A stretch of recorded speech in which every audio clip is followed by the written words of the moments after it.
Vous aimez la France? Vous aimez la parcourir, la découvrir, partir à sa rencontre. Vous avez même parfois l'impression de bien la connaître. Nous avons tous une petite plage, une petite crique, une clairière, un hameau ou un chemin qui n'appartient qu'à nous, loin des sentiers battus, et que nous ne voulons partager qu'avec ceux que nous aimons. C'est cette France-là que nous voulons vous faire découvrir à travers 100 lieux qu'il faut absolument voir dans votre vie.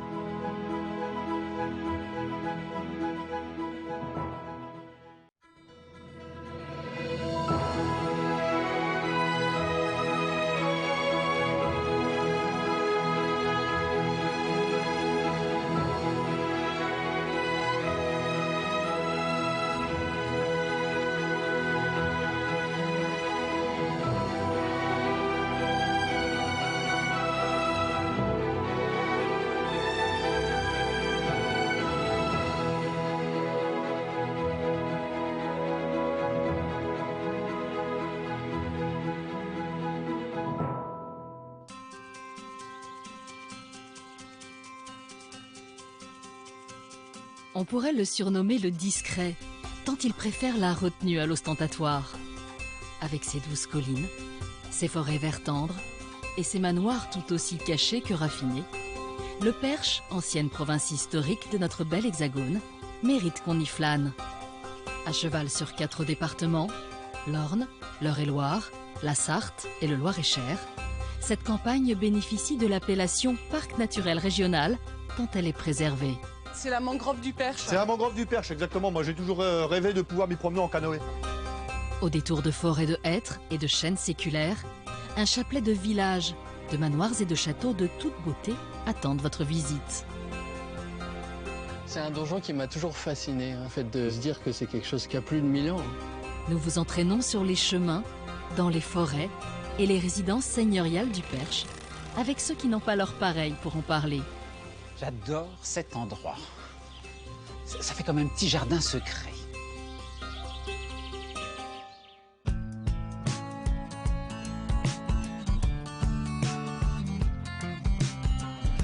On dit souvent que les percherons sont attachés à leurs racines, à leurs terres fertiles, nourricières et généreuses. Julien Bellivier est l'un d'eux. Suivons ce dynamique enfant du pays, amoureux de ses chevaux, à une quarantaine de kilomètres au sud-est de Mortagne-au-Perche, à Nogent-le-Rotrou, dans le manoir du Bois-Joli qu'il restaure avec son père. C'est un chantier sur plusieurs générations et dans l'idée vraiment de préserver un patrimoine qui a plusieurs siècles en fait. C'est vrai qu'on est, on est passeur d'histoire. C'est à Nogent-le-Rotrou, capitale du Perche, que Julien a passé son enfance et sa scolarité avec Harold. Qu'est-ce que j'ai pu les descendre ces marches? C'est sûr qu'on en a bavé quand on était au collège et qu'il fallait aller au stade. Ce qui est rigolo, c'est que 600 ans après, ça reste un lieu obligé de passage de tous les Nogentais. Les deux anciens collégiens connaissent tous les recoins de cette ville dynamique chargée d'histoire. Direction le cœur de la ville et l'église Notre-Dame qui logeait les pèlerins indigents en chemin pour Compostelle. Implantée sur le site de l'hôpital ou Maison-Dieu, elle reste singulière. Notre fameuse église Notre-Dame du XIIe siècle, si je me souviens bien. Oui, absolument. Qui a été construite par les comtes du Perche à l'époque où ils sont partis en croisade. Ils ont voulu faire une donation pieuse. Ce qui est vraiment étonnant ici, c'est qu'on est vraiment sur une église sans clocher en fait. C'était une guerre féroce, parce que la principale puissance dans la ville, c'était l'abbaye Saint-Denis. Et donc ils ne voulaient surtout pas qu'il y ait un autre bâtiment qui puisse apparaître plus haut et plus puissant. Donc ils ont exigé et obtenu qu'il n'y ait pas de clocher. C'est vraiment ce qu'on appelle une querelle de clocher en fait. C'est la définition même de la guerre de clocher. Ouais. Emboîtons le pas de Julien et Harold vers un des plus vieux quartiers de la ville, le quartier du Paty, qui doit son nom au pâturage qui s'étendait ici et où le comte Henri III logeait ses officiers. Ce faubourg a gardé un charme fou. Au XVe siècle, de nombreux gentilshommes y firent construire des manoirs de ville avec des tourelles et des lucarnes ouvragées. Le manoir Michelet, du nom de ses anciens propriétaires, en est un bel exemple. Ce qui est vraiment intéressant ici, c'est qu'on est On est sur un manoir de ville. Donc on voit vraiment ces marqueurs de richesse, hein, avec le cheval, avec son cavalier. Oui, puis il y a l'étage noble, le premier étage, il y a la tourelle qui dessert le rez-de-chaussée jusqu'au comble, et puis effectivement les éléments de sculpture qui montrent la richesse, le prestige, le rang nobiliaire et seigneurial du propriétaire. Mais il faut s'élever davantage pour comprendre sans mal qui avait le plus de pouvoir à Nogent-le-Rotrou. Sur les hauteurs du quartier du Paty, domine une forteresse de pierre, le château des comtes du Perche. Plusieurs années de suite, avant de me lancer dans mes études d'archéologie, j'ai travaillé ici en fait. Ah bah oui, je me souviens. Du coup, tu dois rester incollable. C'est quoi la hauteur? On est sur 34 mètres. Et l'épaisseur des murs? À peu près 8 mètres. Ça reste le donjon le plus ancien d'Europe en pierre. Et on ne s'explique toujours pas comment ils ont fait pour un donjon construit en 1030, à une époque où l'Europe n'était construite qu'en bois et en torchis. On avait réussi ici à construire un donjon, une masse de pierre de 34 mètres de haut. C'est une prouesse technologique qui reste un siècle en avance par rapport à tout ce qui s'est fait ensuite au niveau de l'Europe. Longtemps, le château de Nogent-le-Rotrou a tenu un rôle défensif. Il occupe, dès le Xe siècle, une position frontière et stratégique pour contenir les assaillants normands qui progressent. Puis le plus impressionnant, c'est quand même la vue là-haut. On voit jusqu'à 40 km.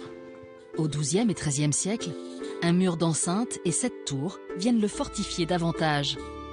Pendant la guerre de 100 ans, le château sera pris par les Anglais et brûlé entièrement. Il faudra attendre le XVe siècle et les demoiselles d'Armagnac pour que des travaux de restauration lui redonnent fière allure. C'est la plus belle vue du Perche. C'est sûr que c'est vraiment une vue fascinante. Et donc là, effectivement, on peut suivre la route de Chartres, l'ancienne voie romaine, qui chemine jusqu'au bois Landry. C'est là que tu vas demain, du coup. Ah oui, c'est ça, pour voir les percherons.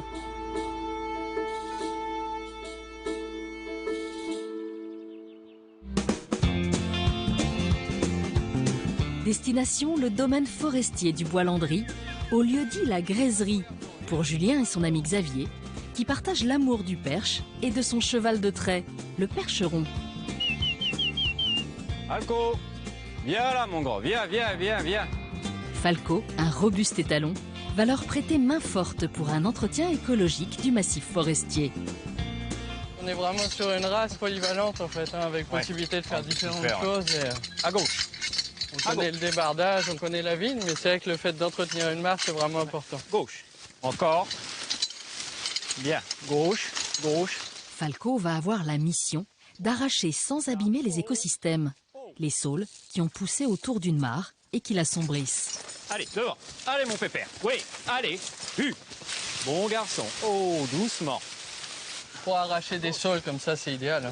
On n'abîme rien avec le cheval. Bah oui. On vient pas tasser le sol avec le tracteur. On fait pas d'ornière, rien. On pollue pas avec les hydrocarbures. Là, le cheval, il a un réel intérêt par rapport au tracteur. Falco, devant. Et en plus, c'est rapide. Droite. Oui.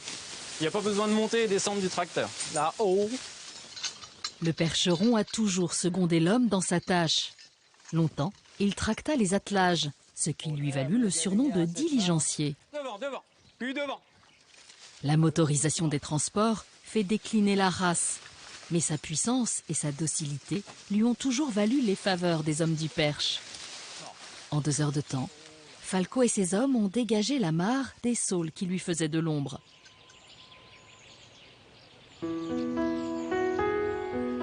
C'est un truc qu'on n'aurait vraiment pas pu faire à la tronçonneuse, parce qu'il faut les arracher, tous ces arbres. Le saule, c'est une essence forestière qui rejette. C'est-à-dire que chaque fois que tu la coupes, il repart du pied et il rejette. La vraie solution pour l'enlever, c'est d'arracher. Donc là, tu vois, tous les arbres qu'on a arrachés ici qui faisaient de l'ombre, ça éclaire. Tout de suite, on a une réponse de la nature. Les libellules qui n'étaient pas là tout à l'heure parce que c'était à l'ombre sont arrivés. D'un seul coup, la mare reprend vie. On a une ou moins 2 espèces et si on attend là quelques heures, ça va continuer d'affluer. Donc l'objectif est atteint.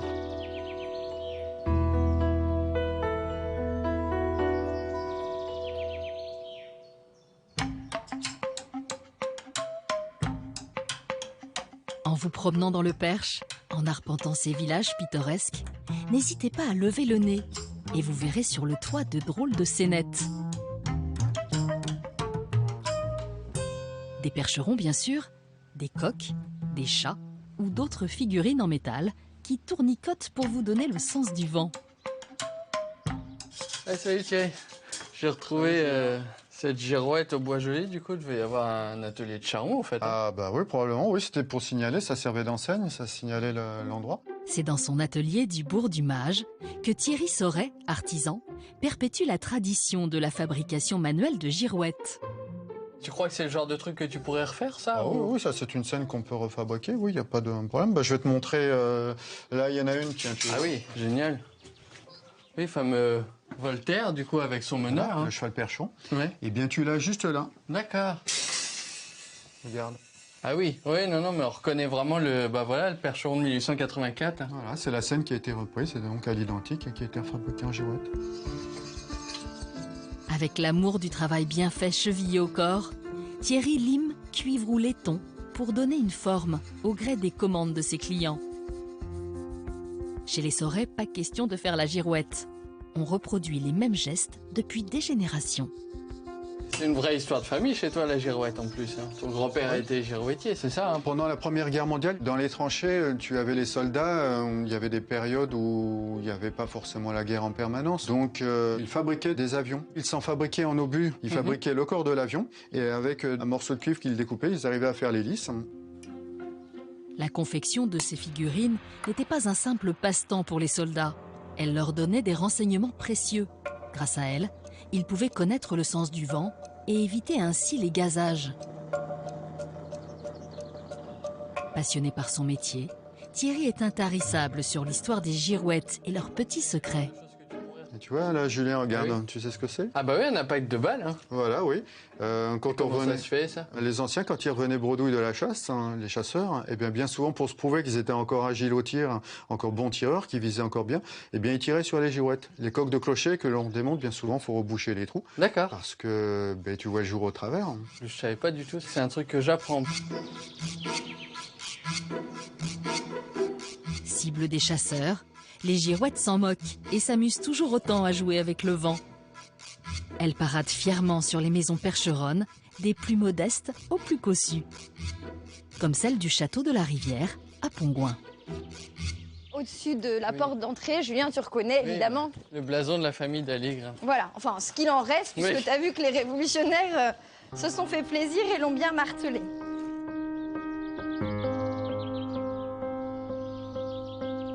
C'est sur les terres de l'élégant château de la Rivière à Pongouin, dans l'Eure-et-Loire, que Julien nous entraîne maintenant en compagnie d'Amélie, son amie guide.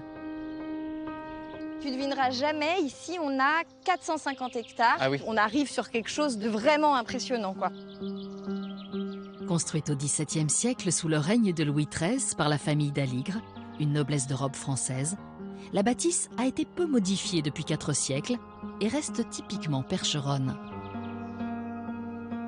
On a un château qui est construit selon le style de l'hôtel particulier du XVIIe siècle, mais avec des pierres que tu connais sûrement. Hein. On est vraiment du coup sur du roussard, hein, sur du roussard typique de la région, extrait juste ici. Hein.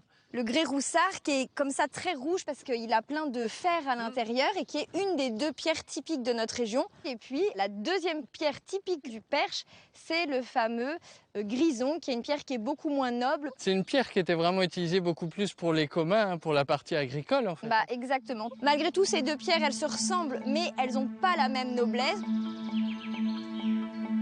Le château des d'Aligre a une histoire singulière. En 1680, le roi Soleil a jeté son dévolu sur cette propriété, ou plutôt sur sa rivière.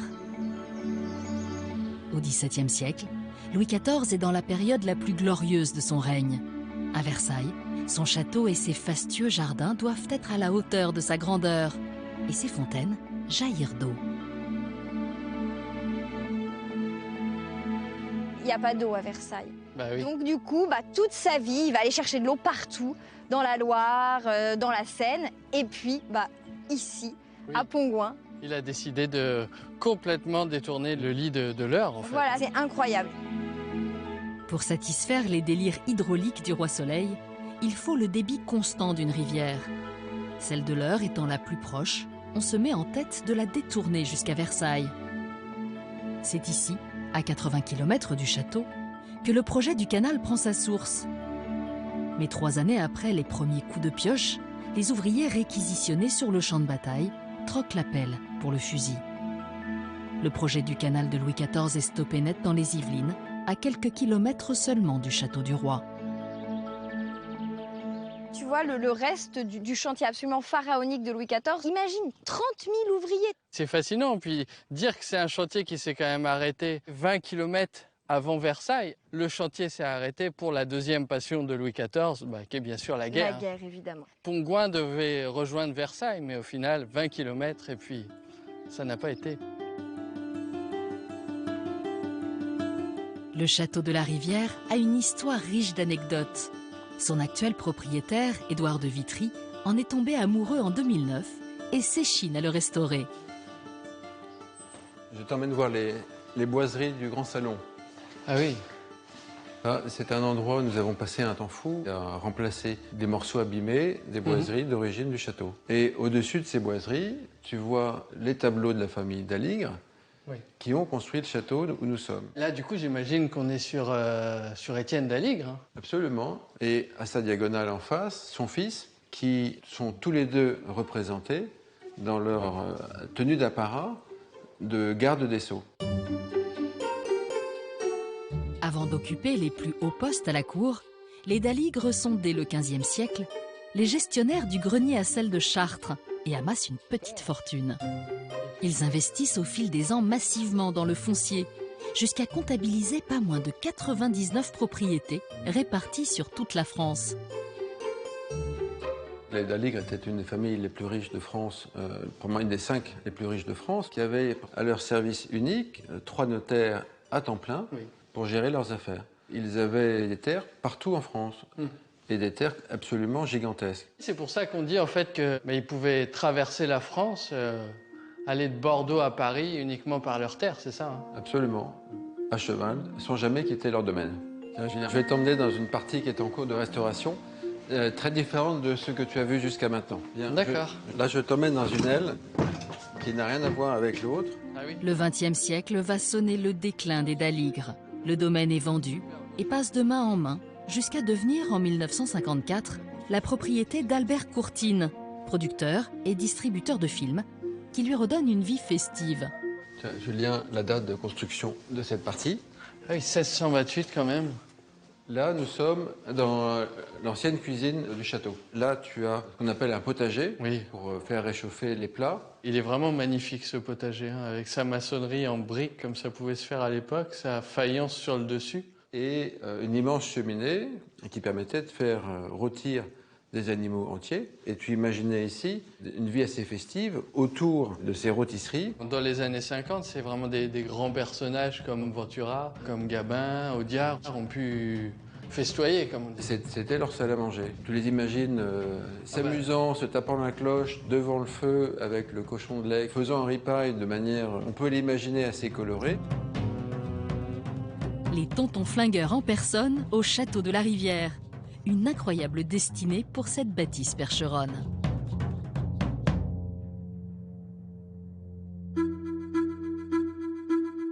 C'est dans la commune de Mortagne, ancienne capitale du comté du Perche, que nous poursuivons notre voyage. En épousant un percheron, Sylvia Mérel, originaire de la région parisienne, est également tombée amoureuse de cette région, de ses bâtis et de sa gastronomie. Dans le gîte qu'elle a ouvert, Sylvia n'a de cesse de partager son amour pour cette région fascinante. J'ai à cœur de faire découvrir son patrimoine culturel, architectural absolument fantastique. Et bien sûr, les percherons qui sont tous absolument adorables, qui m'ont adoptée et que j'ai adopté, que j'aime énormément. Et pour commencer cette balade, rendez-vous dans un champ de blé. Vu d'ici, on comprend mieux le Perche avec ses collines et ses vallons. Et Mortagne, là, tu vois, place forte qui domine ce vallon, cet écrin de verdure. C'est superbe.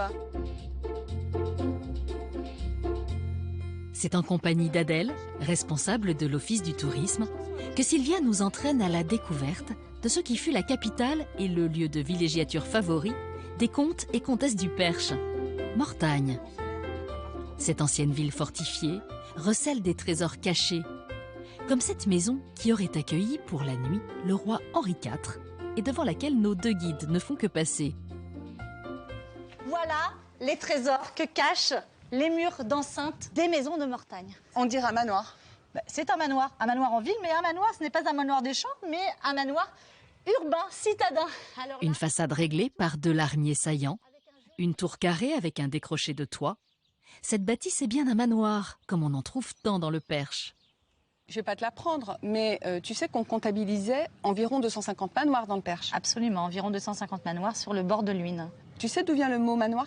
Le mot manoir vient du latin manere, il me semble. Manere, l'endroit où l'on reste. Oui, alors Sylvia, désolée de te décevoir, mais on a d'autres choses à voir. On va pas rester.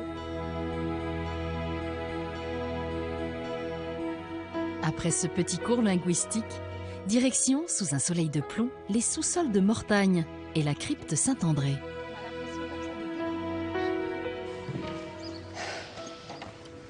Il fait une chaleur épouvantable, on va aller se mettre au frais 5 minutes.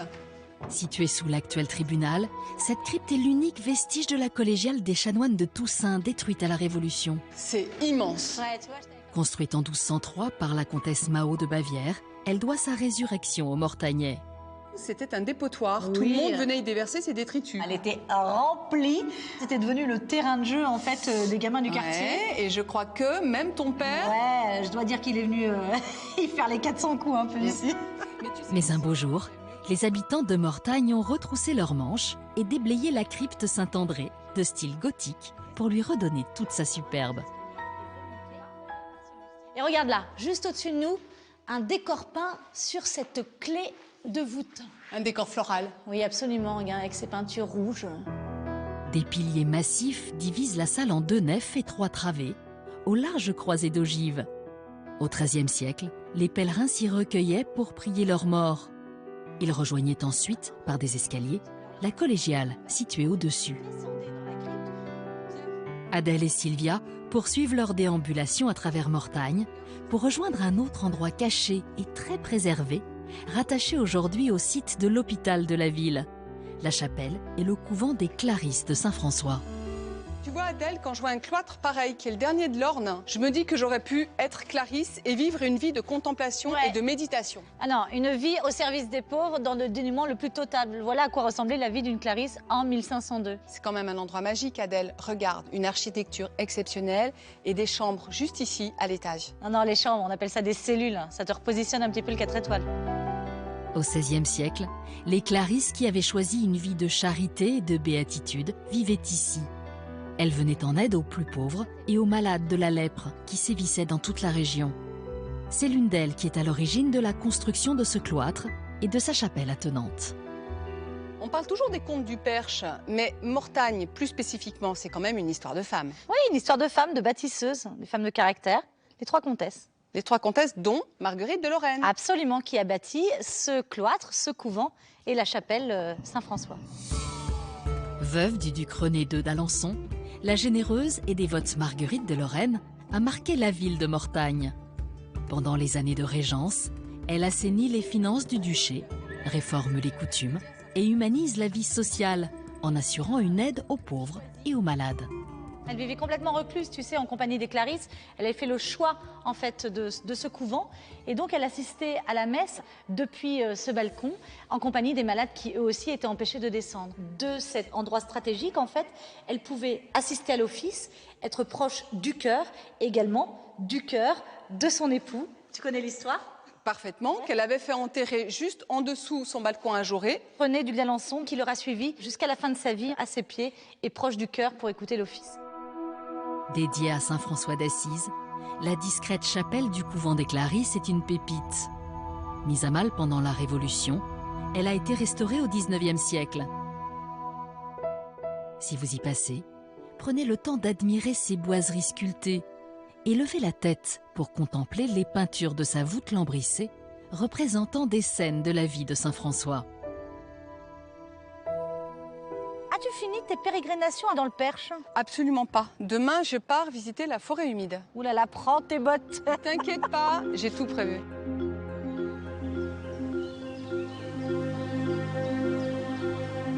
Ici, rien d'autre que le bruissement des feuilles d'arbres centenaires, le piaillement des oiseaux ou le croassement des grenouilles.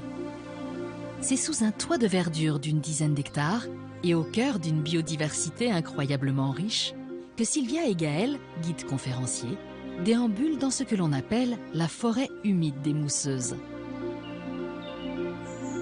C'est vraiment une forêt idéale pour la cueillette des champignons en automne. Hein. Ah bah oui, là tu peux y trouver de la girole, même à cette saison, là. Tu peux y trouver aussi des trompettes de la mort. On se régale en général.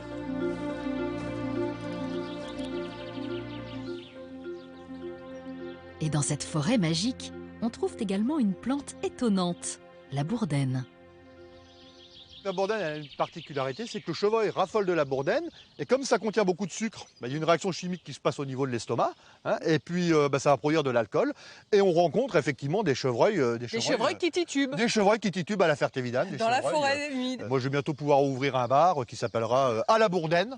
Hein, on invitera tous les chevreuils du coin. En revanche, Gaël, la bourdaine, super toxique pour l'homme. Ah oui, super toxique pour l'homme. Le domaine de la Ferté-Vidame, sur lequel s'étend cette forêt singulière, appartenait à Louis-Philippe, dernier roi des Français. On dirait une mangrove. Oui, ici, c'est la mangrove du Perche. Alors moi, j'ai toujours rêvé de m'y promener en canoë, mais bon, c'est un doux rêve. Hein. Longtemps, Louis-Philippe a cherché à assécher la zone, sans succès. L'eau y stagne en permanence et a permis le développement de végétaux incroyables. Des végétaux qui ont inspiré les noms des villages environnants. Regarde, il y a un souffle de vent, à peine, regarde toutes les feuilles, elles tremblotent. Et donc les feuilles qui tremblotent, ça s'appelle donc un... Peuplier tremble. Bravo. Eh oui. Du coup, on a pas mal de noms de lieux-dits dans la région autour de l'Arbre. Donc les lieux-dits où on voit l'aulnay, c'est qu'il y avait majoritairement des aulnes. Il y avait majoritairement de l'aulne ou à proximité. La Fresnaye, le frêne. Voilà, exactement. C'est ce qu'on appelle de la toponymie. Hein. À peine sorti du bois, c'est un autre décor qui s'offre à Sylvia et Gaël. Après avoir traversé le rond-point de la Victoire, ils parcourent les hectares d'un parc à la française en direction des vestiges du château de la Ferté-Vidame. Bâti au XIVe siècle, l'édifice a eu une vie tourmentée. Démonté par ses propriétaires pour embellir d'autres demeures, quand il n'aura pas été pillé ou mutilé par les guerres. Le roi Louis-Philippe l'acquiert en 1814, alors qu'il est déjà en ruine. Il entreprend de lui redonner toute sa superbe. Mais le manque d'argent et la révolution de 1848 viennent interrompre ses projets. Tout le monde se moque de nous avec ce château de la Ferté-Vidame qui est, bon, on peut le dire, en ruine. Mais oui, quand même, on y est drôlement attaché, c'est notre petit Versailles. Ah oui, ça c'est sûr que c'est notre petit Versailles à nous. Hein. Le château de la Ferté-Vidame, ou ce qu'il en reste, est toujours debout. Sa dépouille a d'ailleurs gagné son titre de noblesse post-mortem. Elle est classée plus belle ruine de France. Le spectre du château et son air fantomatique invitent à la rêverie et font la fierté des percherons. Je m'imaginerais bien revenir à l'époque des grandes chasses à courre, au début du XXe siècle. Et toi, tu t'imaginerais quoi ici? En princesse, ça m'irait bien. Ou favorite du roi. Ah oui, favorite du roi, oui, c'est pas mal non plus. Mais en général, elles finissent mal. Hein.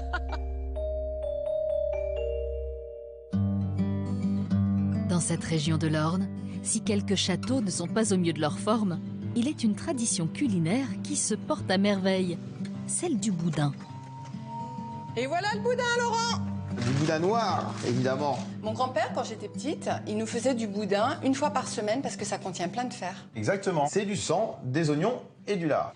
Le chef Laurent Olivier a appris à cuisiner le boudin noir auprès des anciens et sait le sublimer. Le boudin, on le fait cuire avec le beurre, tout doucement, parce qu'il ne faut pas que la poêle éclate. Car Mortagne-au-Perche peut s'enorgueillir d'être la capitale du boudin noir et organise chaque année son concours international. Sens-moi cette odeur, regarde. C'est bon, ça donne faim. Allez. La cuisine de Laurent reste sans chichi. Son boudin, il le sert avec des pommes, flambées au calva, et ajoute sa petite touche personnelle. Quand il n'y a plus de flamme, il n'y a plus d'alcool. D'accord. On ajoute la crème de cassis. Pour déglacer? Pour déglacer. On va laisser réduire. Oui. Et il n'y aura plus qu'à déguster. Vas-y. C'est alléchant, pourtant le boudin est resté longtemps boudé. C'était le plat du pauvre. Les charcutiers le donnaient même. Tu connais l'origine? T'es en train de me demander pourquoi on mange autant de boudin à Mortagne, en fait. Et pourquoi c'est la capitale, surtout? Le Perche est entouré de forêts et on a plein de massifs forestiers tout autour. Et il y avait donc une surpopulation de sangliers. Et il fallait bien peut-être pas éradiquer, mais en tout cas canaliser cette population. Et du coup, on s'est mis à chasser le sanglier et à utiliser le sang pour faire du boudin. Ceci dit, ça date depuis l'Antiquité, cette histoire. Hein. Allez, viens, parce que assez discuté, maintenant, on passe aux choses sérieuses. On va manger. Allez, dis-moi ce que t'en penses. Excellent. Je me régale. Tu vois, ça, boudin, pomme, c'est ma Madeleine. C'est comme ça que le faisait mon grand-père. J'adore. Ben écoute, profite alors. Profitons. Sylvia, passionnée de cuisine, n'est pas venue les mains vides. Elle a apporté à Laurent sa spécialité. Est-ce que tu peux goûter la mienne? Bouge pas. Alors, qu'est-ce que c'est? Du boudin épicé à la banane. Verdict? C'est vrai que là, t'as fait un mariage qui est plutôt assez original. Oui. Mais il y a des épices, hein? Oui, j'y suis pas allée de main morte. Allez. Tu me sers un verre de cidre? C'est une boisson incontournable dans le Perche, tu sais.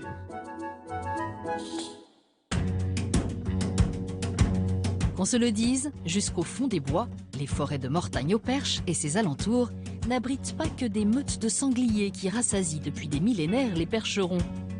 Elles cachent également des trésors architecturaux. Soyez curieux et perdez-vous dans les bocages et les champs de blé de la chapelle Montligeon. Au cœur d'un écrin de verdure, une incroyable et triomphante basilique fait la fierté des villageois.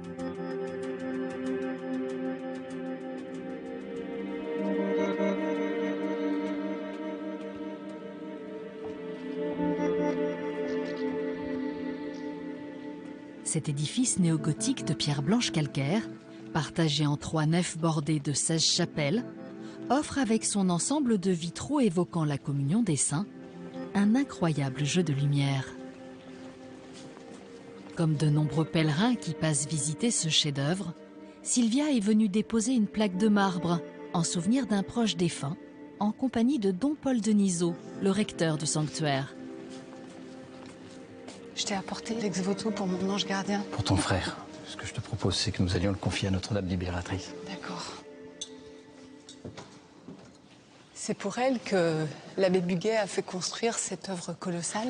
Alors effectivement, cette œuvre colossale, œuvre de prière pour les défunts, il l'a mise sous le patronage de la Vierge Marie, une maman. Il était quand même mis au placard ici. Hein. Ah oui, parce qu'il avait un tempérament un peu vif. Donc il a été envoyé ici, dans un coin perdu, un coin très pauvre. Et sa première préoccupation, lui qui était pétri de la doctrine sociale de l'Église, c'est-à-dire du souci de l'ouvrier, c'était de donner du travail à ses paroissiens. Il avait quand même un but bien précis, c'était d'éviter l'exode rural et de faire en sorte que la population, notamment masculine, reste ici dans le Perche. C'était ça, oui. Et c'est pour ça qu'il a fait construire cette gigantesque basilique. À la fin du 19e siècle, Paul-Joseph Buguet, petit curé de campagne, va déplacer des bocages.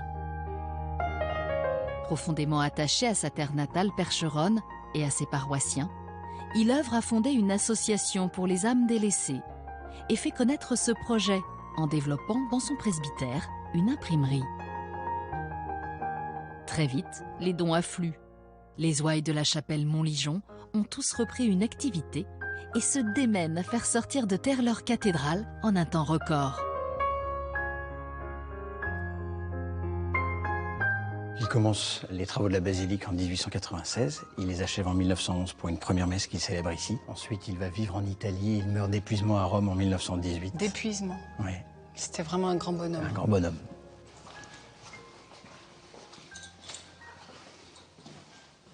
Je le pose là, mon ex-voto? Oui. À côté des autres? À côté de tous les autres. Regarde, moi, ça m'avait impressionné parce que t'en as là qui viennent de Chine, là au Madagascar. Et des États-Unis. Chaque année, au cœur du petit village de la chapelle Montligeon, des pèlerins du monde entier viennent prier leurs morts. Ils viennent également glorifier l'opiniâtre homme d'église Percheron, à qui l'on doit cette incroyable basilique. Mais son corps a été ramené en 1921, ici, à Montligeon. C'est normal, c'est quand même un enfant du pays, il est né dans le Perche. C'était important pour lui de venir reposer ici, parce qu'il était fils de sabotier du Perche, et il voulait être enterré sur sa terre percheronne. Qui aurait cru que la ténacité d'un seul homme pourrait faire naître de tels projets sociaux et architecturaux?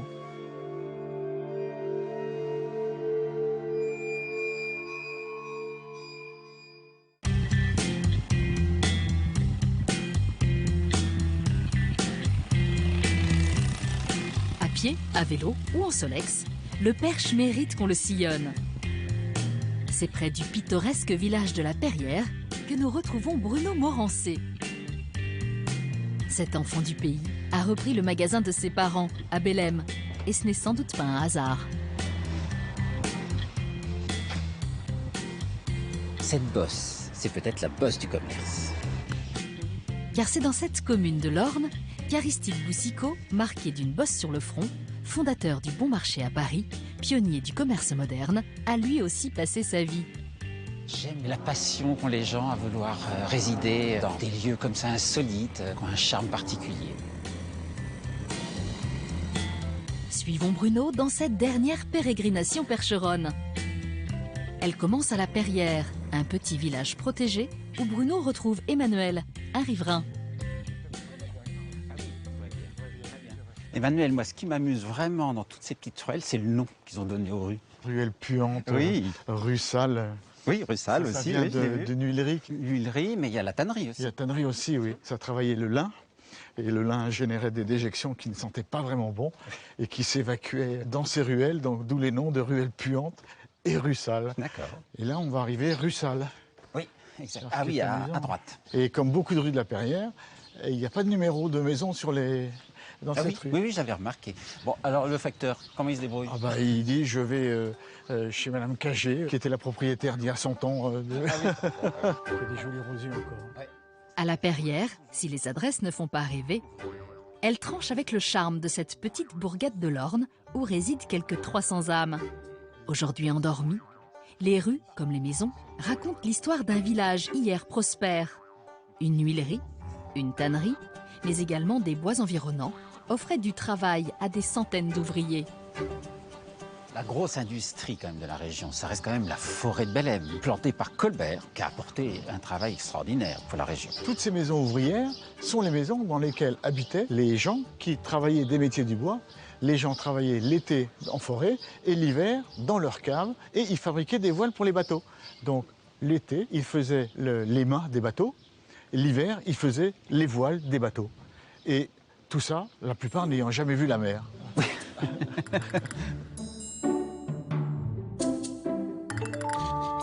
Une maison détonne dans le village, et pour cause. C'était celle de Gaston Dreux, le patron de l'usine de bois, qui a fait prospérer la Perrière. C'est lui qui, partant de zéro, a construit une usine qui embauchait jusqu'à 700 personnes, qui était la plus grande parqueterie d'Europe. Tout le village travaillait pour Dreux. Il avait la plupart des maisons devant lesquelles on est passé lui appartenaient. Incroyable. Simple ouvrier, il est parti de rien, et puis il a monté un empire. Alors j'ai des petites anecdotes comme ça d'enfants. À l'école primaire à Bellem, où j'étais évidemment, il venait chercher ses filles avec une Rolls-Royce. T'imagines à l'époque, ce genre de voiture qui arrivait. Le discret mais puissant Monsieur Dreux a même été dans le viseur des plus illustres bandits de l'Hexagone. Avec Mesrine. Ah, ça, je ne savais pas. Ah bon? Alors, Mesrine, le grand bandit de chemin, enfin un grand bandit qui gagnait sa vie en kidnappant des gens très riches, a voulu s'attaquer à Dreux. Non. Si. Je crois que ça devait se passer en forêt de Bellem. Le plan de Mesrine a échoué et Gaston Dreux a vécu une existence paisible à la Perrière, en se rendant sans doute sur le promontoire de l'Éperon pour admirer ses bois. Donc là, on arrive au site de l'Éperon. Ouais, site de l'Éperon. Site classé? Site classé, premier site classé de l'Orne en 1932. Et il a été classé parce qu'il y a une vue absolument extraordinaire. Et il paraît que même au moment des 24 heures du Mans, on voit les phares des voitures qui tournent. Mais bon, il paraît, hein. Oui, à condition d'avoir une bonne longue vue qui porte à 50 km. Farfelus ou non, à la Perrière, les légendes ont la peau dure et on se délecte ici de les faire vivre. Catherine, une amie de Bruno, elle, est une légende vivante, doublée d'une collectionneuse. Catherine? Oui? J'ai une surprise pour vous. Il t'assassine. Bah, bravo. Bah, merci beaucoup. Vous collectionnez toujours? Ah bah oui, toujours. Bon. Il y en a plein là-bas.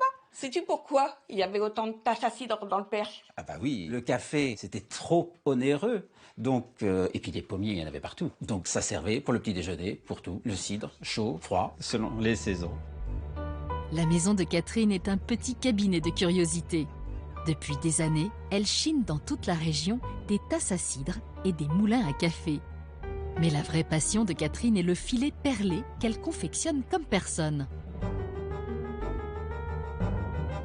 Quand on fait du filet perlé, ce qui est bien, c'est que les perles sont prises entre les nœuds, mais elles ne peuvent pas se sauver.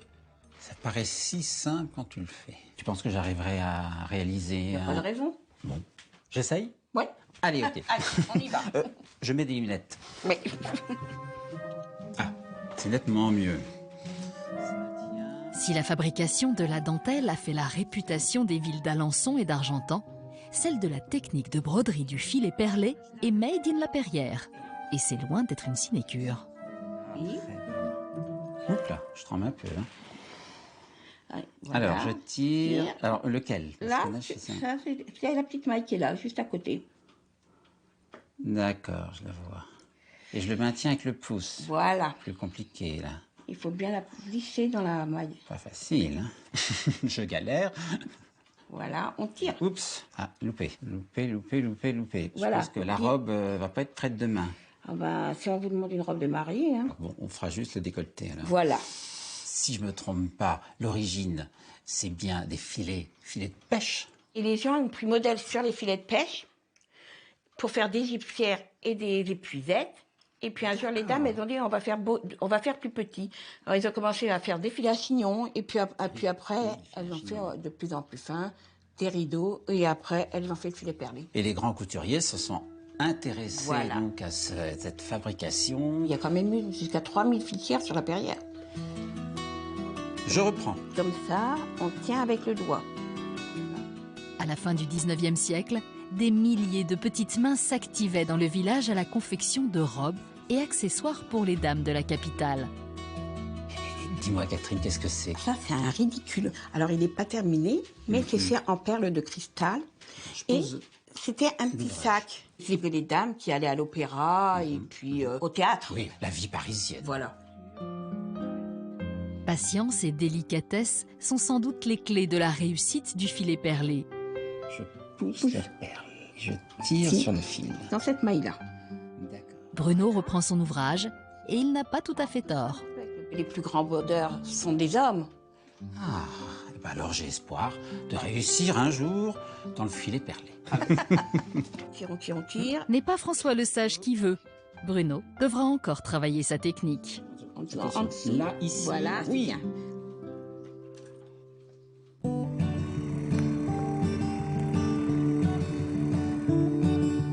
En attendant, il reprend sa route à travers champs pour retrouver Marie Meunier, une autre artisane qui excelle dans un domaine bien différent, les enduits. Rendez-vous pris à la carrière de sable de Bizou, dans l'Orne, qui offre sur 30 mètres de hauteur une palette de couleurs de sable incroyablement riche. Bruno, tu sais ce qu'il faut faire? T'as un casque et un... Ça va me changer du casque ouais. jaune. Sécurité oblige. Pas mal. C'est super, c'est très beau. Bon, alors, on y va. C'est là que tu fais tes courses, Marie. Ouais, exactement. Regarde, il y a plein de couleurs de sable. C'est un peu ton supermarché. Exactement. En fait, ouais, là, il y a vraiment des possibilités en termes de couleurs au niveau des enduits extraordinaires. Là, tu vois bien, toutes les veines de sable, tu les vois à travers les enduits sur le bâti Percheron, en fait. Abondants et variés, les sables qui sont la base des crépis affleurent dans tout le Perche. Dernière carrière en activité de la région, celle de Bizou offre un véritable arc-en-ciel de couleurs. Alors, combien on va prélever de couleurs aujourd'hui? On va prendre 2 couleurs différentes. J'aimerais bien qu'on prenne un peu de sable d'ici. Alors? En fait, c'est un sable jaune argileux. En tout cas, il n'a pas été lavé, celui-là. Hop, comme ça. Qui va me permettre de faire de la couleur, en fait, dans l'échantillon que je veux faire. Alors ça, c'est une couleur. Il y en a assez là, c'est bon? C'est très bien, super, merci. Oh, c'est moi qui porte le seau. Hein, eh donc, ben oui. On s'arrête là. Maintenant, un autre sable. Voilà, autre sable, autre couleur. On devine bien, tu vois, grâce à toutes ces couleurs, ce que ça va représenter. Moi, j'ai l'impression de voir toutes ces petites maisons percheronnes. Ah, tu vois? Non, mais c'est ça. Complètement.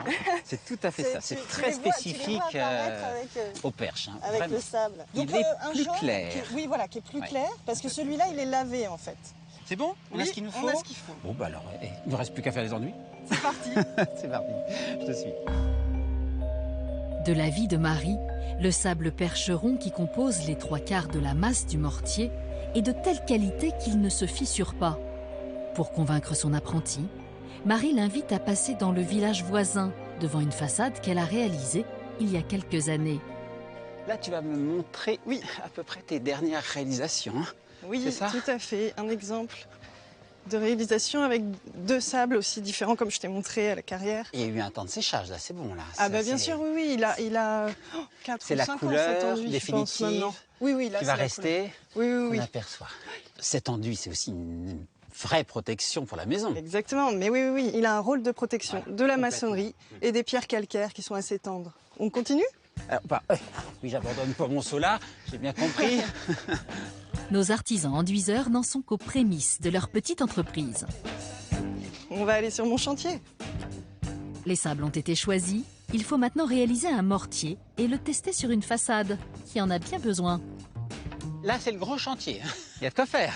Ouais, donc c'est une maison en bauge, en terre crue. Ce sont des murs porteurs en terre. Oui, ça c'est quand même particulier. Là, je m'occupe de faire des échantillons de couleurs pour que les clients puissent choisir la couleur. D'accord. Donc là, c'est la palette de couleurs. Exactement. Donc on continue à positionner d'autres... On va faire un essai là. Tu vas travailler avec moi. Parfait. On va faire un mélange, d'accord? Bon, bah, allons-y. Tu m'équipes? Oui. Alors, des gants. Je veux bien que tu me fasses une dose de ce sable-là. D'accord. Donc du jaune le plus coloré. Ça, c'est ta mesure. Hein. Oui, ça, c'est mon volume. Comme ça, je vais bien noter mon dosage et je pourrai le reproduire. Parfait. Et 2 doses de celui-là. Voilà. Et je mets une dose de chaux. L'élément, évidemment, indispensable, la chaux. La chaux qui est le liant, en fait, qui va faire que ça colle. Pour obtenir un bon mortier, petit mélange. Voilà, il faut mélanger maintenant. C'est un peu comme pour une pâte à crêpes. Voilà, je te mets un peu d'eau. Tout le secret de sa réussite tient dans le dosage des ingrédients, mais également dans le coup de poignet qui va éviter les grumeaux. Qu'en penses-tu? Je me débrouille pas si mal? Oui, c'est très bien. J'ai l'impression que j'ai fait ça toute ma vie.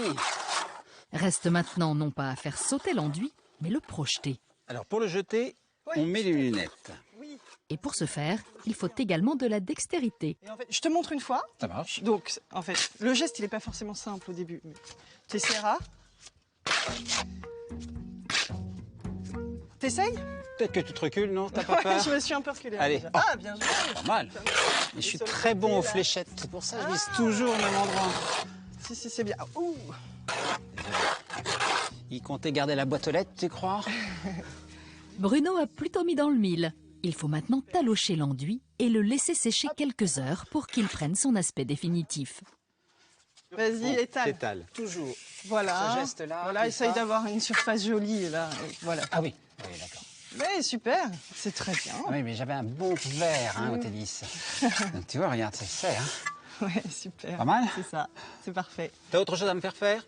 Écoute, on a fait notre mission du jour, ensemble. Je te rends tes outils, je rends mon tablier, et moi je vais aller retrouver maintenant le manoir de la Fresnay. Ok, et moi je continue mes enduits.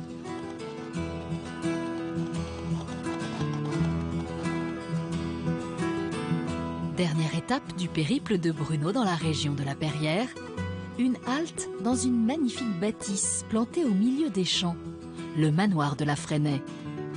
C'est toujours un plaisir de venir à la Fresnay. Le plus vieux manoir du Perche, c'est ça? En effet, pour une raison très simple, c'est que les Anglais, à la fin de la guerre de 100 ans, ont brûlé tous les autres.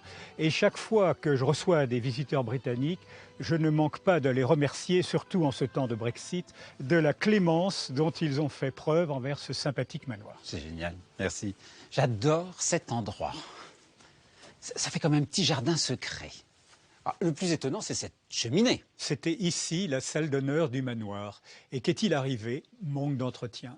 La pluie s'infiltre, les poutres pourrissent et les 2 étages au-dessus de nous s'écroulent. Déjà à la fin du règne de Louis XIV. Depuis 25 ans, Patrice restaure, pierre après pierre, cette bâtisse qu'il a achetée sur un coup de cœur, après avoir lu le journal. J'ai trouvé une petite annonce, je ne connaissais pas du tout l'endroit, je ne connaissais pas le Perche, et l'endroit m'a séduit, bien que nécessitant beaucoup de travaux. et j'ai signé la promesse d'achat le jour même. C'était un 14 juillet. Quel bonheur.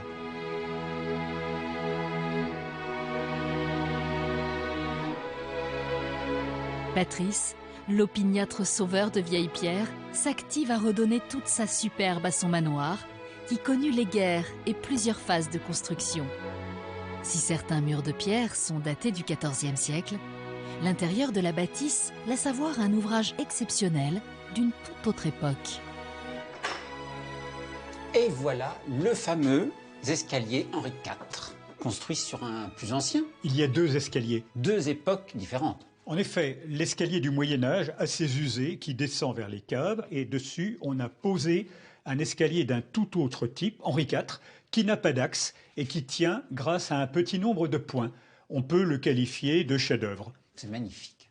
On monte. On doit avoir une vue extraordinaire sur le Perche. Allons-y.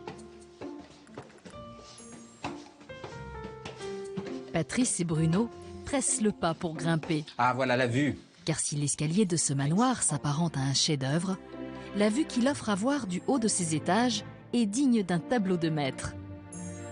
C'est vraiment le charme du Perche. Ce bocage, ces bois, ces petits villages, et puis ces pépites en lisière de forêt, ça a un charme incroyable. À en croire ceux qui l'habitent, ceux qui le connaissent et l'aiment, ou en prenant simplement le temps de s'y arrêter, nul doute que le Perche a signé un pacte avec la douceur de vivre. Les amoureux de paysages bucoliques, les passionnés d'architecture et d'histoire, sauront trouver ici des hommes et des femmes qui savent mieux que personne raconter cette région savoureuse.